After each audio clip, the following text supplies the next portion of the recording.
This episode of Switchcraft is brought to you by Franz Schaller. Support Switchcraft and my other content for as little as $1 and get exclusive rewards at patreon.com/runjumpstomp. My wife says that I say stomp weird. Do I say stomp weird? Alright, so patron. Files. Save project as... SC170... What episode is this? I don't know. What episode is this? Is this 171? I think it is. You say many words weird. Must be all the Canadian TV you are watching. I'm sorry, if I'm going to say that, I must be like, must be all that Canadian TV you're watching, don't you know? No, that's really more of, like, Wisconsin. Episode 171, alright. You hoser? All I know about Canada is what I've learned from Corner Gas and, Minnesota. From Corner Gas and, what was that TV show, or not TV show, but it was a movie, Strange Brew, with Rick Moranis and that other guy whose name I don't know. And, like, they were Canadians, where they were making fun of Canada. Although, I think Rick Moranis is Canadian, so it's okay. What's wrong with Canadian TV? There's nothing wrong with Canadian TV. I'll tell you what, when I was a kid, Bob and Doug McKenzie, that's right. You hoser. Jeez. So when I was a kid, like, we didn't have cable. We had an antenna. And for those of you that don't know, I live very close to Canada. Close enough that we would often be able to pick up Canadian TV shows and watch those on our antenna, right? And my brothers and I were trying to watch cartoons, and we couldn't watch, like, none of the stations were coming in or something, and we were trying to watch, like, the Canadian TV shows because they had cartoons later than we did or something. I can't remember exactly why. And my dad had this, like, his little workshop up next to his house. And I decided, well, you know what? The antenna probably is not getting enough power. So I went out to my dad's workshop, and what he would do is he would find, we had very little money, so he would find, like, electronics that people were throwing away and get the copper out of them and sell the copper to the dump. Or to whoever, to recycle it, basically, for extra cash. And I went, and he had this old lamp that he was tearing apart, and I cut off the cord, and I brought the cord inside. And I stripped the rubber stuff off the outside of the cord, and I wrapped it around the antenna, and I plugged it into the wall, thinking that that would give the antenna more power so it would be able to pick up the Canadian TV shows. It didn't work. It did not work at all. All right.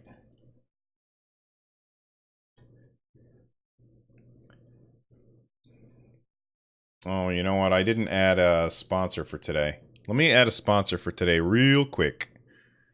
Sponsorships. New sponsor.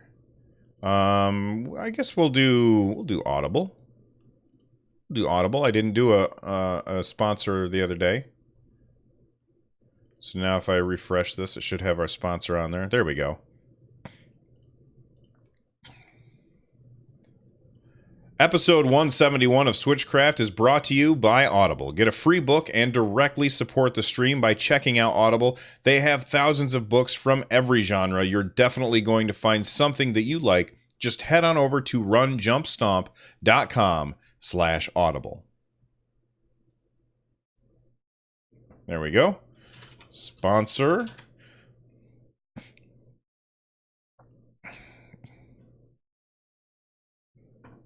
All right, Pudding, I gotta say, you're wrong there. Corner Gas is one of my favorite sitcoms of all times, and I can't believe that it's back.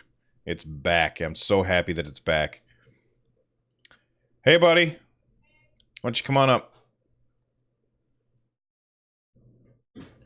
All right, guys, I will be back in just a second. I lost my agenda.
All right, everybody, I'm back. Sorry about that.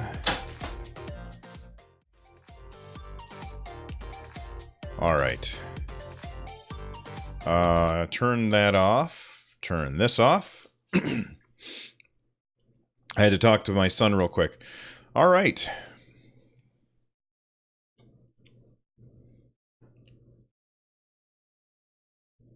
Switchcraft is recorded live 3 times a week, on Tuesdays and Thursdays at 3 p.m. U.S. Eastern, and on Saturday at whatever time I can get to it. Tune in live at twitch.tv/runjumpstomp. You'll be greeted by awesome people. People like Kodiak Moonwolf, Vaxer, Aerslia, Harvey P27, like Jetski, Link31254, Pudding, Res TV, TF Wagner, and of course the Lurkers. I appreciate you guys hanging out with me whenever I record the show. It makes it a lot more fun. Let's talk about ways that you can get a hold of me. You can get a hold of me by emailing me, runjumpstomp@gmail.com. You can call and leave a voicemail at 260-RUN-JUMP. That's 260-786-5867. You can join the Discord by heading on over to runjumpstomp.com/Discord, and we'll talk to you whether we're streaming or not. And of course, stop by that live stream at twitch.tv/runjumpstomp. And we can talk about whatever it is that you want to talk about while I'm streaming. So I appreciate you guys. Let's go ahead and start with the news. Not used to things being on different screens. And I just realized that I am streaming at 720p 60, not 1080p 30. Damn it. Well, I'll just have to deal with it. All right, save. I honestly don't watch TV, nothing interesting on it. Why watch TV when you can find something interesting for you on the internet? Fair enough. I did switch to Streamlabs OBS, although I hate calling it slobs. I'm not used to things being on that side, so like it's weird.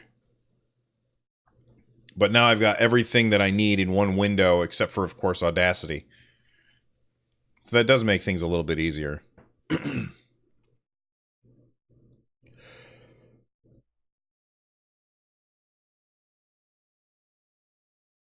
All right. It is fantastic, Res. I agree.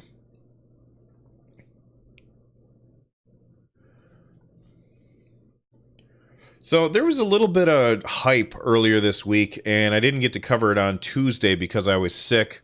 And I appreciate the understanding that people sent me on Twitter and stuff, and the emails that I got saying, take your time to come back. I'm feeling a lot better today. I'm still a little stuffy, so that's why I don't sound exactly like I normally do. But I'm feeling probably at 75%. And hopefully by tomorrow I'll have that last 25%. But earlier in the week there was a lot of hubbub about Animal Crossing, and it's because Nintendo. I don't know if it was accidentally or not, so I'll use some air quotes here. Nintendo accidentally they pushed changes to their Animal Crossing website early. And there were no bombshells. There was no big leaks or anything. It was just like, this is a place for a video to go. And they had like a Breath of the Wild video, like as a placeholder there. And this is where a news story would go. And, a lot of people were then taking that information and saying, look, I don't think that Nintendo would be updating their Animal Crossing site if we didn't have some new Animal Crossing news coming soon. Now, I guess since the story broke, the Animal Crossing site went back to the way it was. And honestly, who are these people that discover this stuff? Like, these people are hardcore, where they're just refreshing. Like, all right, today I'm going to go to the Animal Crossing site, and then I'm going to go to the Mario Party site, and then I'm going to go to the Mario Golf site, and I'm going to go to all these different sites and see if there's any differences, and maybe we'll notice them. But a lot of people are speculating that we're going to be getting some Animal Crossing news soon. I don't disagree with that. This doesn't guarantee that. But if you hear rumors about a new Animal Crossing game, that's probably where it's coming from, is based on the idea that there's some Animal Crossing changes happening to the website. Vaxer in chat says, Animal Crossing, people with no life or job are doing that. Oh, no. Okay. So that's okay. He said people with no life or job are the ones who are going to the site every day. I don't know. I bet you that there's probably somebody out there who just has bots that watch for these changes, and then it alerts. But as far as Animal Crossing goes, I used to think the same thing. I used to think it was kind of a lame looking game. And then based on all of the really good press that that Animal Crossing New Leaf got on the 3DS, I decided to pick it up and try it out, and I was really, really surprised at how fun the game was. And I actually, we have 3 copies here in my house because I have it, my son has it, and my wife has it. And when we had that game, we would usually just sit there and we would sit all next to each other on the couch and be playing Animal Crossing and be like, hey, do you have cherries? I got a quest for cherries, or some whatever random fruit. And we'd go to each other's towns and stuff and look around. And it's actually a really fun and addictive game. And I'm looking forward to it coming to the Switch. I'm not convinced 100% that it's going to come to the Switch. It all depends on how much money Animal Crossing Mobile is making. And I've heard that it's making quite a bit of money. Not as much as Fire Emblem Heroes, but it's making more than Super Mario Run. So I'm looking forward to Animal Crossing coming to the Switch. I think that it still will come to the Switch, even if Animal Crossing Mobile is doing well. But there's no guarantees, because Nintendo might say, you know what, that's going to be our mobile franchise, and we'll keep updating that in order to bring it more in line with the other Animal Crossing games. And to be honest, the cell phone really is the perfect place to play the Animal Crossing style of gameplay, because you always have your cell phone with you, even when you don't have your Switch.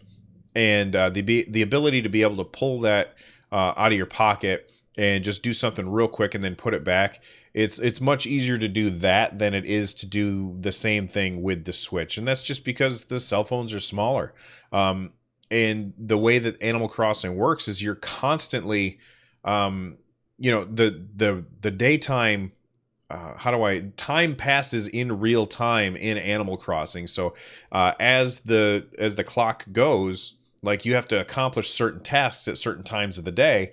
And, you know, it might be obtrusive to get your Switch out for that, whereas pulling your phone out of your pocket, that's really, really easy.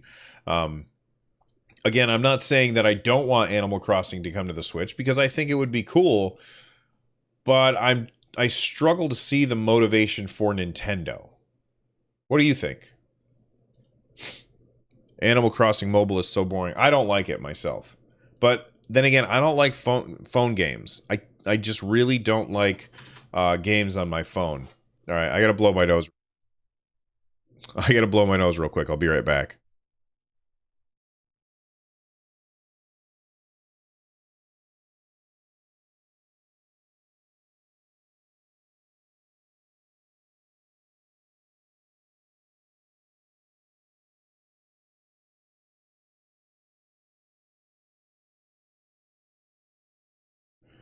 All right, I'm back. Oh my god, my nose. Let's see here. All right, here's the next one.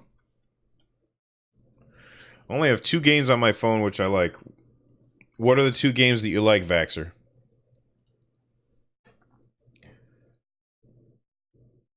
Speaking of updates, ARMS was now updated to 5.3. They've got this new dashboard feature which they added. I actually haven't had a chance to sit down and take a look at it because I've been working on some other stuff. But I'll tell you what they said on the patch notes. It says, new dashboard feature has been added. Check out the latest rankings and tons of useful videos from the dashboard.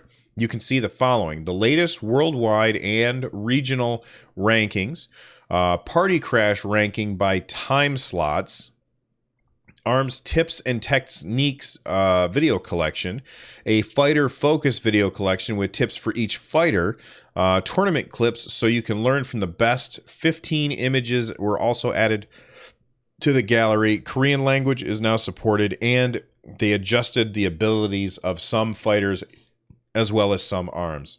All right, so for those of you, every time I load up ARMS, I in the bottom left, they always have this one thing. It's called Party Crash down in the bottom left, and I always look at it and I'm like, what the hell is this? And then I move on and just play.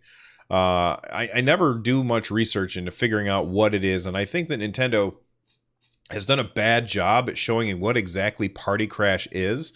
So if you are somebody who plays a bunch of ARMS and you know what Party Crash is, I would love it if you could write in runjumpstomp@gmail.com and let me know, because I don't know what it is. I just don't get it.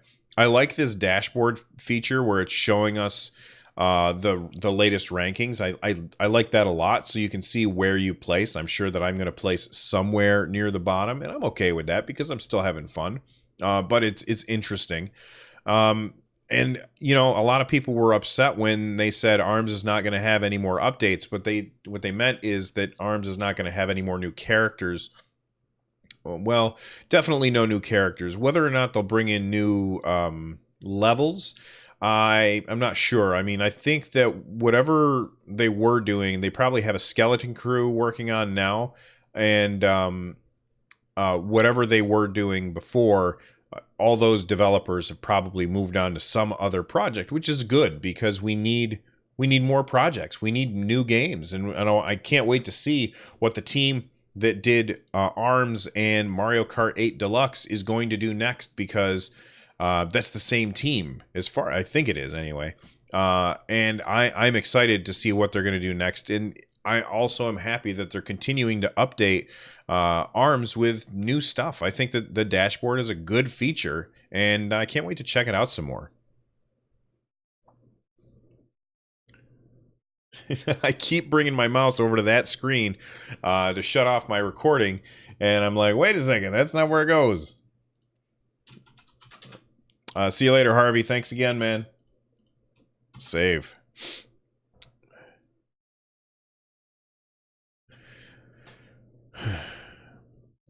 They would release the next AAA for free on mobile. I wouldn't play it. Same. Wait, what? I don't understand what you're saying, Alchemy. Or Pudding. Vaxxer's playing Alchemy and Infinity Loop. I don't know either of those games. Just move my monitors. Well, it's important that I have chat right there because it's right under the camera. Because that's where I'm facing most of the time, is looking at the camera, and I want to be able to look down and see what you guys are talking about.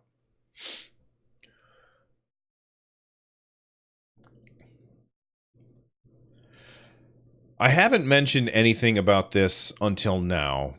And this is really more of a, what's new with Nintendo show. It's not really what's old for the most part.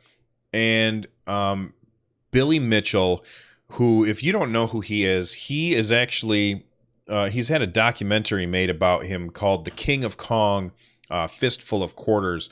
And it was basically a movie about him and the other guy whose name I can't remember, racing to get the best score in Donkey Kong.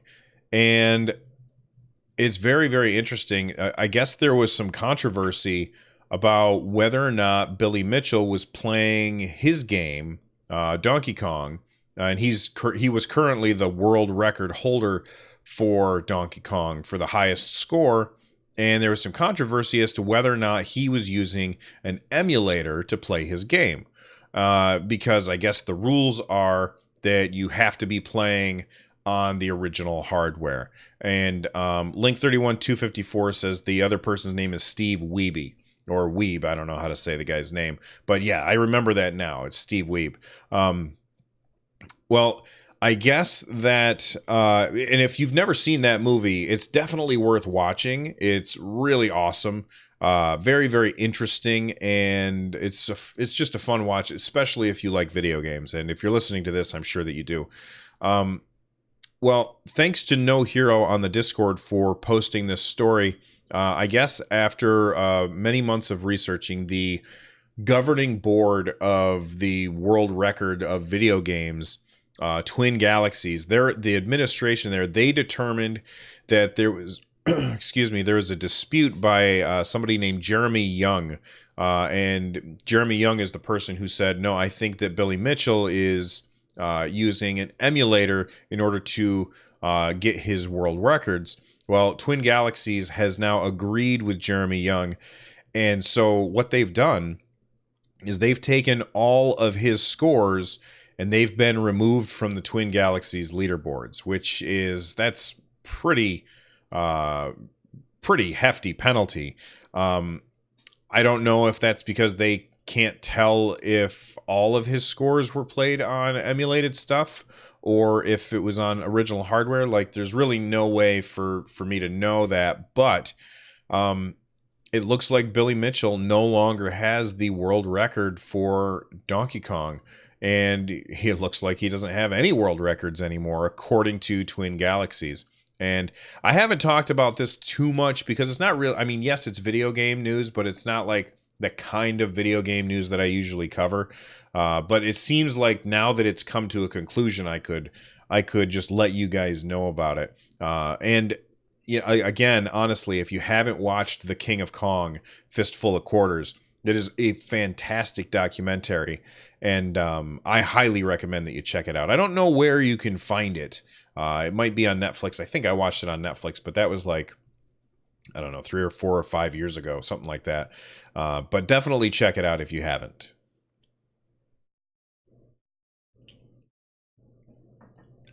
We'll call that Kong. Save. Zelda just won a BAFTA? That's awesome.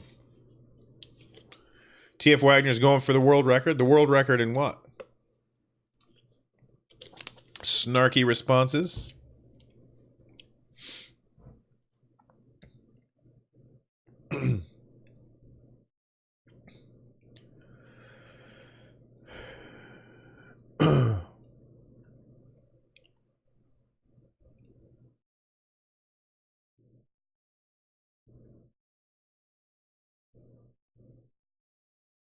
All right. So there's a game coming to the Switch, which is... Hold on a sec. Pay attention to your stories. Why? What did I do? Did I skip something?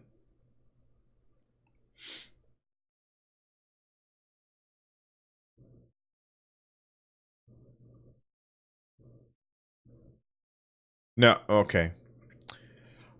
I knew what you meant, TF Wagner.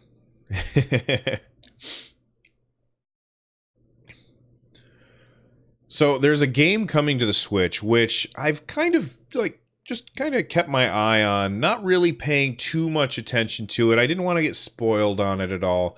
And, I've heard other places talk about this game on other devices, and that the game is Ys 8, which is a Japanese ARPG. And I always, every time that I have looked at the Ys series, I've never played one, but I've seen them on Steam quite a few times, and I always looked at them and said to myself, those look kind of cool, and I'm interested in them, but it never was enough interest to get me to pull the trigger. And so, Ys 8 is coming to the Switch, and I was like, oh, okay, cool. Maybe I'll check that out when it comes out, but I'm not super excited about it. Well, they just released some Switch gameplay videos, and I was watching them because somebody had posted them in chat, and I can't remember who right now, but somebody had posted that, and as I was watching, I was like, wow, this game looks like it's a lot of fun. Like, the combat looks really, really fast and fluid, and Ys 8 looks like a good game. And, it's tough for me because I have this issue where I always want to play everything. Like, I don't like jumping into a new series when I haven't played the old games, if that makes sense. Like, I have the Nathan Drake, whatever, on my PS4. Not the newest one, but the one before that.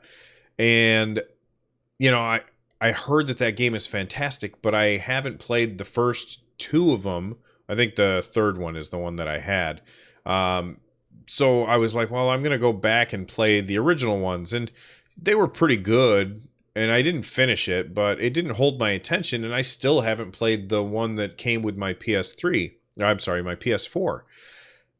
And that's just the way that I have always been. I've always been like the one where you have to, I can't watch an episode of a TV show unless I've seen the whole series. So I usually tend to go back to the beginning of a series and try and catch up completely before I watch something new, because I don't ever want to be lost.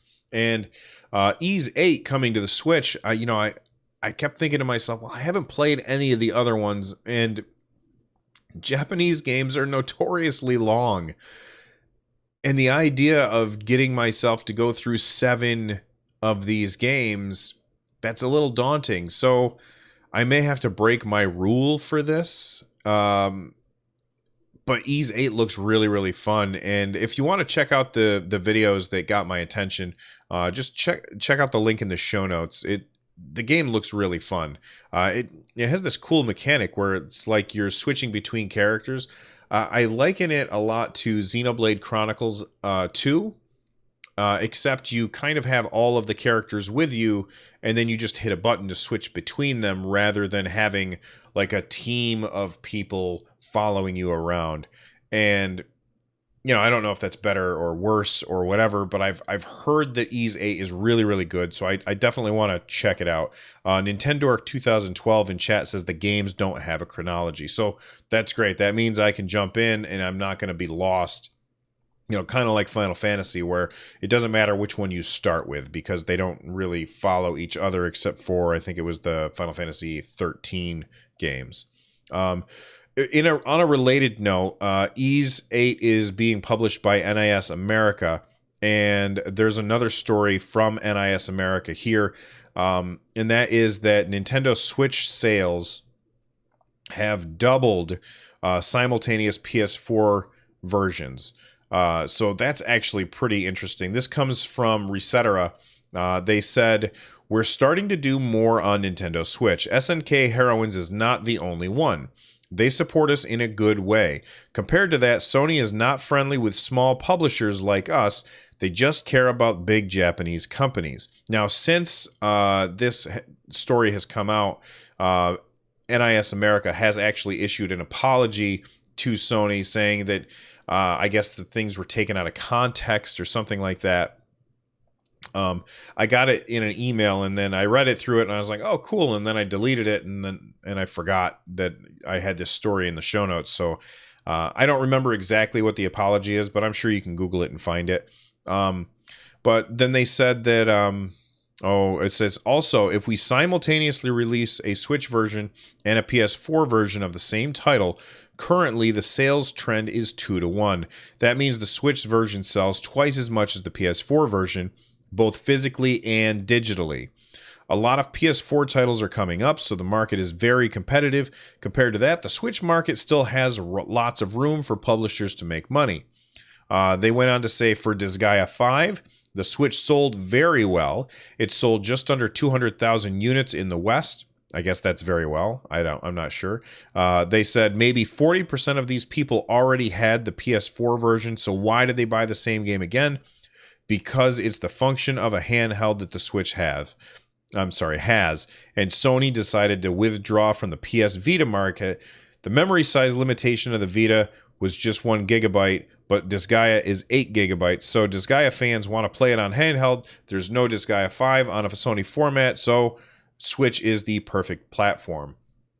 Then they finished up by saying this is why the Nintendo Switch platform is growing naturally. So, all right. Wow, that's really some rough words from NIS America for Sony. And I can totally get why NIS America had issued that apology saying, I'm sorry, we shouldn't have said what we said.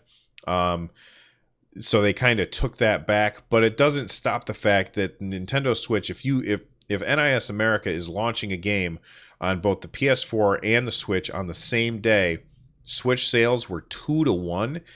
That is crazy to me because there are way more PS4s out there than there are Nintendo Switches. I mean, Nintendo Switch is catching up. It's selling like really fast. But there's more PS4s out there in the wild than there are Nintendo Switches. So the idea that the Switch would sell twice as many copies as the PS4, that's just bananas to me. And I understand why, because people want to be able to take the game wherever it is that they want to take it. And, I think that it shows that Nintendo has kind of been on the right track all along. Good graphics are important, but being able to take your game with you is much more important than having the prettiest visuals in a game. And gameplay is more important than the prettiest visuals in the game. And a lot of times I feel like both Sony and Microsoft, they get into this war where they are like, our visuals are better. No, our visuals are better. Well, our system has this many more teraflops than your system. And meanwhile, Nintendo's just like, our games are really fun. And that's really what's most important here, is that the games are really fun. And for me, for the most part, if I have to choose, and of course I'm doing a Nintendo podcast, so there you go. But if I have to choose between a game, buying it for my PS4 or buying it for my Switch, most of the time I'm going to pick the Switch because I like the fact that I can take it with me. I can move it to some other TV if I want, because I have a dock in here. I've got a dock in my bedroom, and I've got a dock down on our big screen TV.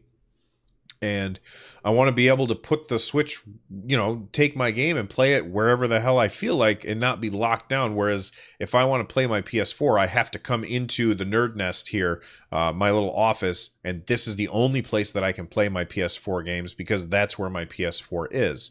Now, that being said, there are some cases where I feel like the PS4 is a better solution. First off, of course, the games will almost always look better on the PS4, but at the same time, that's not super important. However, if I don't think it's the kind of game where I will play all over the place, then I'm much more likely to get it on PS4. For example, Doom. Like, I haven't bought Doom for any of those platforms because I have it on PC, but I feel like, actually, Doom's not really a great example. We'll say like a horror game. Like let's say that the Alien Isolation 2 comes out, which is one of my favorite games of all time, Alien Isolation. And let's say that comes out. I'm probably going to be playing that on PS4. I want the visuals to look as good as they are, or I'm sorry, as they can. And I don't want my son seeing that game. It's scary. And that's the kind of game where I would say, all right, I'm not going to play portably. And it wouldn't make much sense to play a horror game portably. You're going to throw your Switch. Like, I know that I've seen, I think it was, there's a, oh gosh, what's the name of the game? There's a scary game. There's two of them, and it's just came to the Switch recently, and I saw a commercial where this guy was playing, I can't remember the name of the game, but he's playing a horror game, and something scared him, and he screams, and he's sitting in this room filled with people, and everybody stops to look at him, and he's sitting there with a Switch. There's going to be people who throw their Switch. Outlast is the game. Thank you, putting in chat. Outlast is the game. So the guy is playing Outlast, and something in the game scares him, and he screams, and then everybody stops and looks at him. That doesn't make sense to me. Why would I want to do that? You know, when I could have it on a big screen with the lights down. And yes, I could have it on a big screen with the lights down on the Switch and have the ability to take it with me. But sometimes it makes sense to do it on PS4 or Xbox One, and sometimes it makes sense to go with Switch. And for me, for the most part, I think Switch is the right way to go for most games. But some games, they belong on the PS4, in my opinion.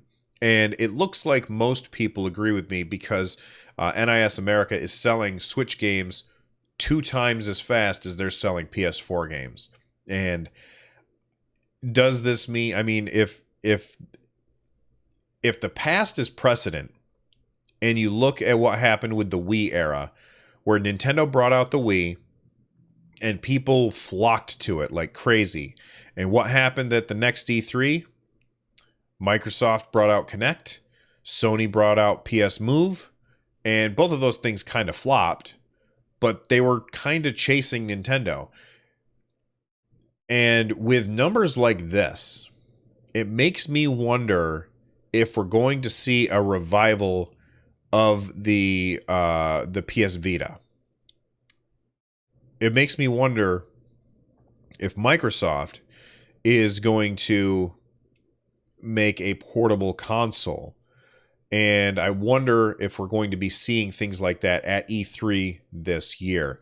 Now, that would be really weird because, you know, Sony kind of wrote off the portable market, and Microsoft has never been interested in the portable market, it doesn't seem like, unless you count the Zune. So I'm really curious as to what exactly it is that we're going to be seeing at E3 in response to numbers like this. And I guarantee that NIS America is not the only ones who are seeing this these numbers where double the Switch games are selling than PS4. Holy cannoli, talked about that for 13 minutes. Kind of got on a roll there. Hold on, I gotta blow my nose again.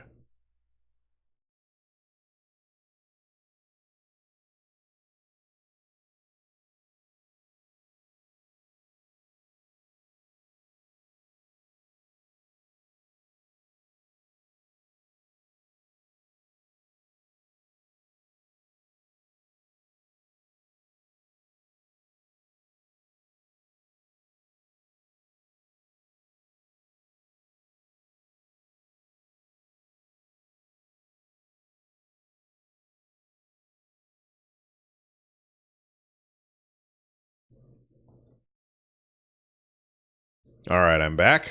Sorry about that. My nose is just killing me. All right, let me look at how much we have so far. Tracks, align tracks end to end. All right, we're almost to 30 minutes already. So save, scroll down, go back. And I'm going to have to compress the rest of this. All right, we are already at around 25 minutes, so I'm going to take the rest of the show and compress it, and we kind of have a lot more than I would think we normally do because I didn't have a show on Tuesday. So let's lightning around the rest of these. First off, I've got 2 videos on my YouTube channel that I want you guys to check out if you are interested. First off, we've got the latest episode of the NES archive. This time it was about Gumshoe, which is a really weird game where you make a guy jump by shooting at him with your NES zapper. Weird game. Make sure that you check out that video over at at youtube.com/runjumpstomp. We've also got another video over there, and that is my full review of Skies of Fury DX for the Nintendo Switch. I will give you the quick idea right here is that I really enjoy the game. It's very fun. It's very fun, and I'm looking forward to hopefully the developer doing some online stuff so we can shoot at each other. If you want to check out the full review, again, that's youtube.com/runjumpstomp, and that's the Skies of Fury DX review is over there on YouTube. All right, another video that's not one of mine, but is got my attention, is this video that is just showing off the motion controls of a battle royale that's coming to the Nintendo Switch called Crazy Justice, and it's 60 frames per second. It's got motion controls, which for like motion aiming, which in the video it looks really good. And all I could think of when I was watching this is, Fortnite, you are leaving money on the table by not doing this. And Crazy Justice looks really fun. I was a little interested in it, but now that it's got motion aiming, I am all in. I can't wait for this game to come out, and I'm definitely going to be picking it up. Speaking of things that people are going to be picking up, if you have kids, go get their ears covered, because you probably don't want them to know about this, but Yokai Watch 4 is officially coming to Switch. Now, my son has played 3 of the other 3 games in the series. He's a big fan of it. I don't think he watches the cartoon, but he likes the game. And as soon as he sees this, he's going to be asking for it. And so Yokai Watch 4 is not going to be a 3DS game. Excuse me. It's going to be a Nintendo Switch game instead. Let's see what else. Manticore Galaxy on Fire. This is a game that was supposed to come out in March, and then it was on the last day before it was supposed to come out. It got delayed, and they didn't know when it was coming out. And now, according to the eShop, we've got a full date of April 19th is when that game is coming out. Really quick PSA for you guys. Rocket League. You can now link your Nintendo account to your Rocket League account. And what this will do is, if there's like a tournament or something and you watch the tournament on Twitch, it will get you some in-game items on your Nintendo Switch. Now, it'll only work with whatever is your primary account. So when you link, what you do is you turn on Rocket League on the Nintendo Switch, go into the extras menu, you link your Nintendo account, then you have to go to rewards.rocketleague.com to finish linking your account. And let's say that you also have that on the PS4, or you also have it on PC or Xbox, whatever, wherever it is that you have Rocket League, you have to pick which one of these is your primary system. And then if you watch Rocket League stuff on Twitch, like during championships or something, you'll get in-game items delivered to whatever is your primary account. For me, it's going to be my Nintendo Switch version. So that's awesome. I think that's good. And let's see what people in chat are talking about. Res TV says, "Wake me when Fortnite releases on Switch." Pudding says that will never happen. Vaxxer says, "I don't understand why Fortnite made a PUBG thing free and stuff, but they still didn't finish the main game."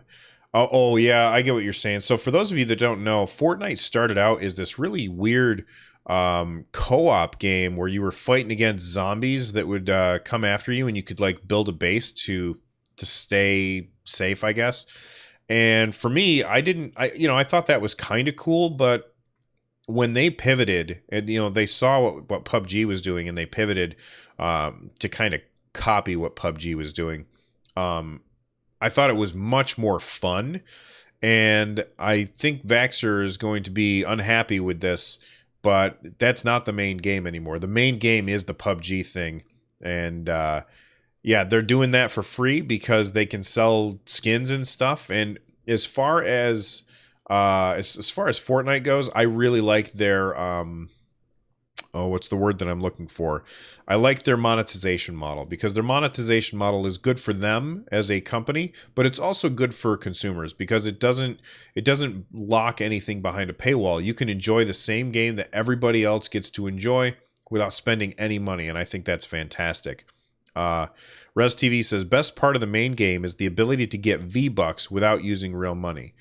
I don't really even pay attention to that stuff. Whenever I play Fortnite, I just turn it on, go in, I get killed a few times, and then I'm done. Pudding says the main game of Fortnite was the co-op tower defense.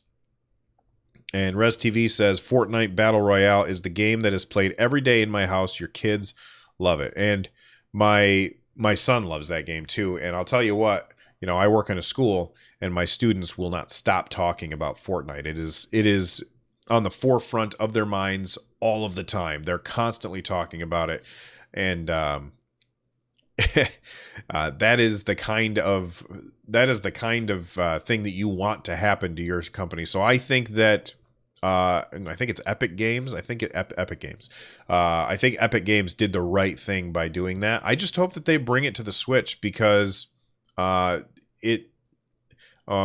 the game? Crazy Justice? I think it's Crazy Justice. It looks a lot like Fortnite without the building. And I think it's fantastic that we're going to get this kind of game on the Switch, but it's too bad that it's not going to be Fortnite because that's what everybody's going to be playing. However, you know, that being said, before Fortnite switched over to this Battle Royale thing, you know, everybody was playing PUBG. So who knows what the next thing is. I mean, this is just like when Facebook upset MySpace, you know, and whatever was before MySpace and whatever was before that. Who knows?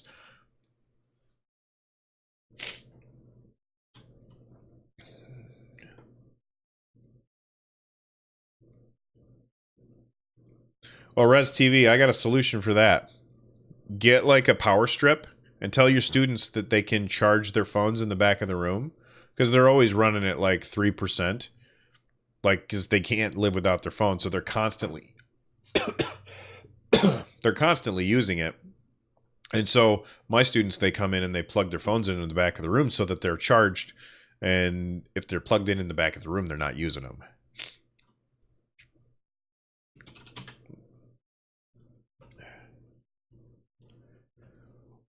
Well, that's everything that I could... No, that's not what I say. What is the thing that I say? Whatever, I'm just going to wing it. Well, that is it for the show today. If there's a story that I missed or a topic that you would like discussed, please let me know at one of the ways that I mentioned earlier. If you are looking for ways to support the show, you can support my content by heading on over to runjumpstomp.com/thank-you. Lots of people have been doing that. I really appreciate it. If you don't have any money to spend, that's totally fine. You can support the show just by listening to it and sharing it with a friend. And of course, if you guys could take a little bit of time out of your day and review the show on iTunes, that would definitely help with visibility. I read every single review that I get, and when I get some 5-star reviews, I shout them out on the show. I don't read the whole review, but I shout out the people who give them. I really appreciate it. It really does help. I will see you guys next time. Bye-bye.